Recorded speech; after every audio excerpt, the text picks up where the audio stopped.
Welcome again entrepreneurs. आज के इस वीडियो में हम बात करने वाले हैं 2008 के फाइनेंशियल क्राइसिस पर बनी एक masterpiece movie the big short के बारे में। 2008 के फाइनेंशियल क्राइसिस में यूएस इकॉनमी पूरी तरह से क्रैश हो गई थी। सारे स्टॉक्स की वैल्यू लगभग 80 से 90% तक गिर चुकी थी। सब लोग अपनी जॉब्स खो रहे थे। साल 2008 यूएस इकॉनमी के लिए किसी बुरे सपने से कम नहीं था, लेकिन ऐसे बुरे वक्त में कुछ लोग ऐसे भी थे जिन्होंने इस समय बहुत पैसा कमाया था। यह मूवी उन्हीं लोगों की इन्वेस्टमेंट स्ट्रेटजीज पर बेस्ड है। तो बिना वक्त ज़ाया करते हुए चलिए वीडियो को शुरू करते हैं।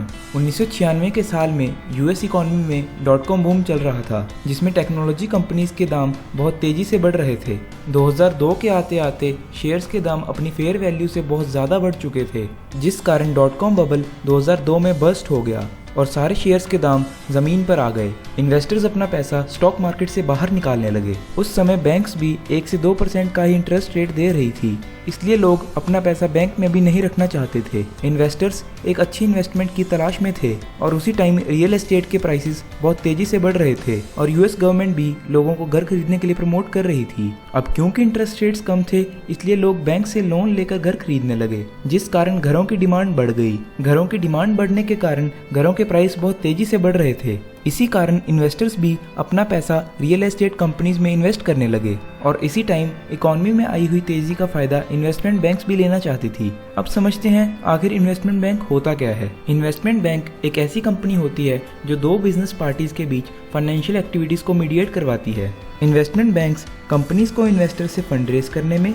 और दो कंपनीज के मर्जर या एक्विजिशन में हेल्प करती हैं। गोल्डमैन सैक्स और मॉर्गन स्टैनली जैसी कंपनीज और कुछ नहीं बल्कि इन्वेस्टमेंट बैंक्स ही हैं। ये तो हुई इन्वेस्टमेंट बैंक की डेफिनेशन। अब हम वापस चलते हैं अपनी कहानी के ऊपर। घर खरीदने के लिए लोग बैंक से लोन लेते हैं और एक बैंक से जितने ज़्यादा लोन लिए जाते हैं, बैंक को उतना ही फ्यूचर में लोन रिपेमेंट से फ़ायदा मिलता है, जिसका मतलब हम कह सकते हैं more the number of loans more is the profit. Banks investment bank को सीडीओज यानी कोलेटरल डेब्ट ऑब्लिगेशंस बेचती हैं। सीडीओ और कुछ नहीं बल्कि इन 400-500 लोन्स के बंडल को ही कहा जाता है। इन्वेस्टमेंट बैंक इन्हीं सीडीओज को मूडीज जैसी बाकी क्रेडिट रेटिंग एजेंसी से रेटिंग दिलवाती हैं, जिसमें AAA रेटिंग को सबसे बेस्ट माना जाता है। किसी सीडीओ के AAA रेटेड होने का मतलब है कि उस सीडीओ में जितने लोन्स हैं उसमें बहुत कम चांस हैं कि लोग डिफ़ॉल्ट करेंगे, मतलब लोन रीपे नहीं करेंगे। इन्वेस्टमेंट बैंक्स अपने सीडीओज इन्वेस्टर्स को बेचने लगी।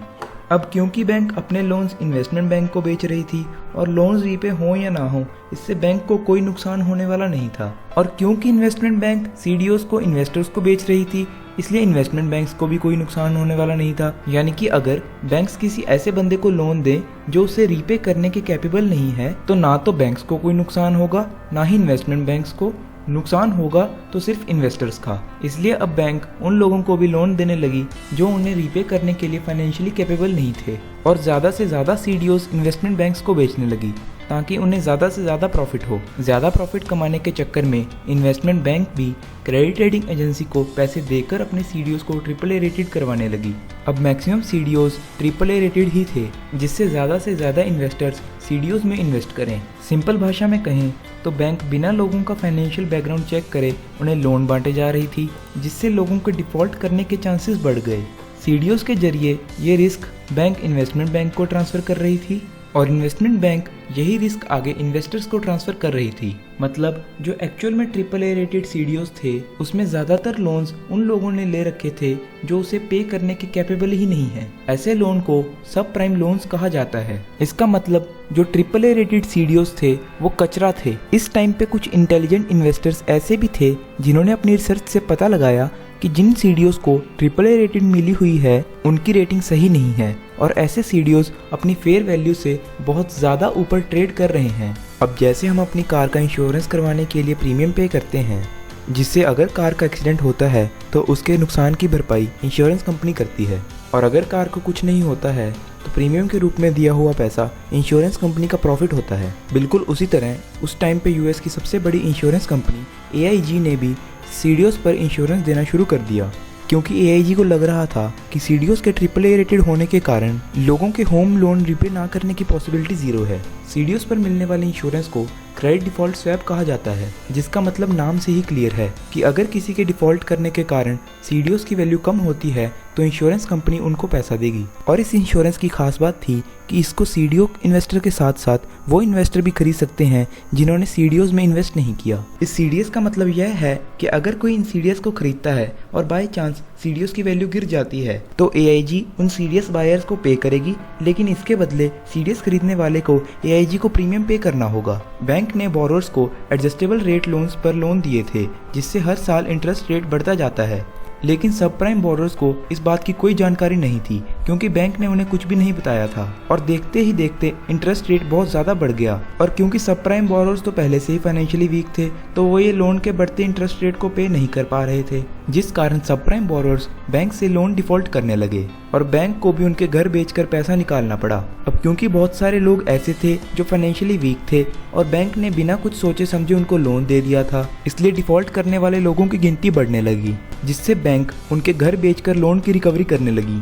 पर इस टाइम लोन पे इंटरेस्ट रेट भी बढ़ चुके थे और घर पर लोन लेने वाले लोग भी नहीं बचे थे, जिस कारण घरों की डिमांड कम हो गई और बैंक को कम प्राइस पर घर बेचने पड़े। घरों के गिरते दाम को देखकर जो बोरोवर्स लोन रीपे कर रहे थे वो भी डिफॉल्ट करने लगे, क्योंकि वो सोचते थे कि आखिर जो घर इतने कम दाम में मिल रहा है मैं उसके लिए ज़्यादा लोन पे क्यों करूं, जिस कारण रियल एस्टेट मार्केट जो एक टाइम पे ऊंचाइयां छू रहा था एकदम से डूब गया। अब क्योंकि AAA रेटेड सीडीओस की प्राइस भी इसलिए हाई थी क्योंकि इन्वेस्टर्स को लगता था कि लोग लोन डिफॉल्ट नहीं करेंगे, इसलिए सीडीओस की वैल्यू भी तेजी से गिरने लगी, जिसका मतलब है कि सीडीएस खरीदने वाले लोगों की चांदी हो गई। मूवी में दिखाया गया है कि रियल एस्टेट गिरने वाला है, इस बात की जानकारी 3 इन्वेस्टिंग पार्टीज को पहले से ही लग गई थी। First party Michael Bury, second party Mark Baum, third party Jamie and Charlie.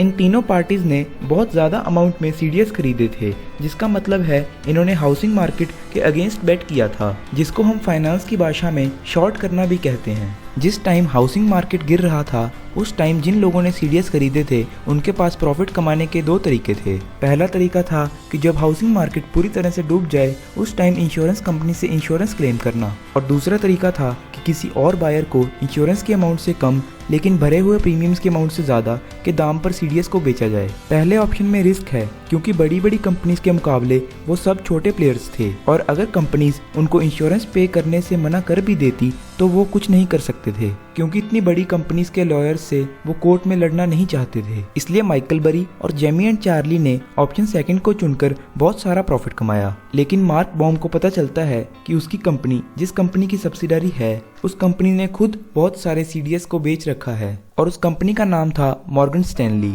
इसलिए मार्क बॉम एक तरह से खुद ही के अगेंस्ट बेट कर रहा होता है, इसलिए वो ये डायलॉग बोलते हैं, All this time I've been trying to figure out who I'm betting against and it's Morgan Stanley, that's me। इस समय बॉम असमंजस में फंस जाते हैं, क्योंकि अगर हाउसिंग मार्केट के डाउनफॉल के कारण मॉर्गन स्टैनली बैंकरप्ट होती है तो बैंकरप्सी के टाइम पे मार्क बॉम की सारी इन्वेस्टमेंट्स को मॉर्गन स्टैनली के पेपर्स में गिना जाएगा।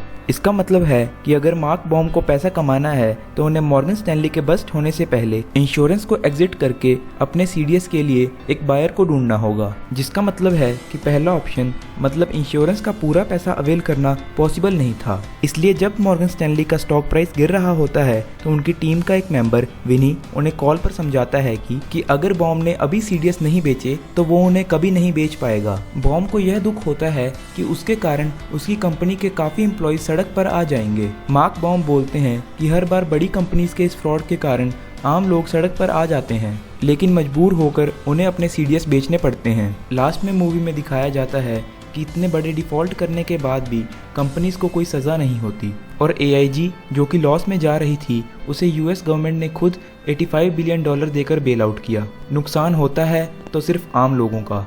आपका वीडियो को लास्ट तक देखने के लिए बहुत बहुत धन्यवाद। अब अगर आपको ये वीडियो पसंद आई तो इसे लाइक करें और चैनल को सब्सक्राइब करके नोटिफिकेशन बेल को ऑन ज़रूर कर लें। और इस मूवी के बारे में अगर आपका कोई डाउट रह गया हो तो उसे कमेंट सेक्शन में ज़रूर पूछें। मैं मिलता हूँ आपसे अगली वीडियो में।